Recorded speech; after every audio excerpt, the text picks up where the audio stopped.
How's it going? Ben from TechTI here, back at it with another PC part picker build, and today we're going to get the most expensive computer I've ever seen and I've ever built on this website. So starting off, we have two Intel Xeon E5 2699 processors.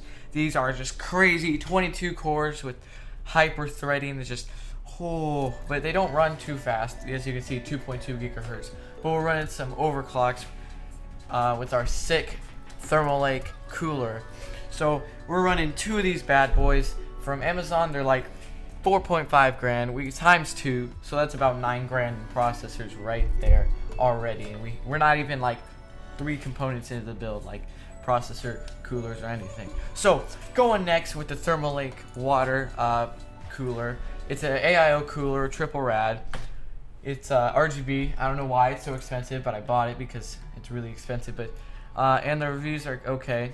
If I can actually get a picture, it's not working. But they have a bunch of different plates, and it's all compatible. And this is one of the better parts in this build that I think actually either are like really bad or like good. That one's either really good or really bad. Like either the pump's bad or like I don't know, but that seems kind of sketchy. So going on with the motherboard, we have a kind of server grade motherboard. It is a super micro MDB X10 DAX EATX motherboard, so we have to have an EATX case. But as you can see, we can run 2 processors up to like for 16 channels of RAM. So if you have 16 channels, 64 gigs, that's a ton. So you'd have to run like a Windows Server or something. So you can, if you have like a terabyte of RAM. But as you can see, we have 3 smaller PCIe slots and then 3 PCIe X16 16X slots. Not a bunch of I/O, a ton of SATA ports, and we just have everything here. It looks kind of old though, but it'll get the job done. So going on with our crazy RAM, we have 4 32 gig kits of Kingston Value RAM. Registers DDR4 memory, and we're running DDR4 because that's what the hip kids run now. None of that DDR3 or even DDR2. So we have 4 kits of 4x8 gig kits. So we have 16 channels of RAM.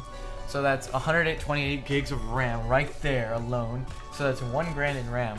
Like that's crazy.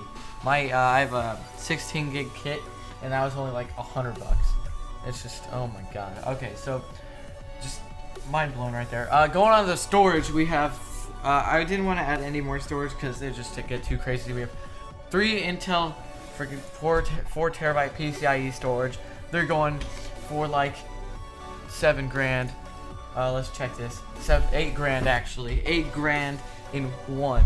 So that's like 24 grand right there in storage. So going into the video cards, we have the Quadro cards because you gotta have 24 gigs of VRAM with your adapters and everything included. But these things suck up a ton of power, but they're mostly meant for like architectural work and 3D modeling and stuff like that. So we need those for gaming because they're not even meant for gaming, but it's all good. We can use them for Sony Vegas Pro or something else. So going on the case, we have this crazy Leon Lee case. Alright, we have, what's it called, the model? It's the PC V21120X ATX full tower case. It takes EATX, so that's why I chose it, because our motherboard is EATX actually. And going with this power supply, we have to have the EnerMax 1350 watt, so 1350 watts, 80 plus gold certified, fully modular ATX power supply. Like, this is crazy. If you look at this, the wattage is just, that's so much wattage. And if we go look at our computer, man, look how much wattage that is. That's nearly 1300 watts of sheer just computer components. Man, I would not want to be the person taking the electrical bill on this one. But our total is 50 grand. With shipping, it's kind of closer to 50 grand, but it's still 49 grand, $764.31. That's just crazy, man, for a computer. Like, I would be happy to like buy like a computer for like 4 grand. Like, this thing is that's crazy. I might be doing a budget build next. I don't know. I kind of want to upload other content. Like I might do a Razer Chroma Death Adder review because I have one of those, and I might buy a new computer soon, so I might be doing a build there, and I might be doing a review on new camera equipment as I get it, because I want to do more IRL kind of builds, like computer builds and just tech reviews in general and stuff like that, because that's what this channel is really focused and geared towards, just tech. So yeah, if you guys did enjoy this video, don't forget to leave a like and please subscribe. We're trying to get this channel off the ground and moving and trying to produce the best quality content for all you guys. So yeah, Ben from TechTI.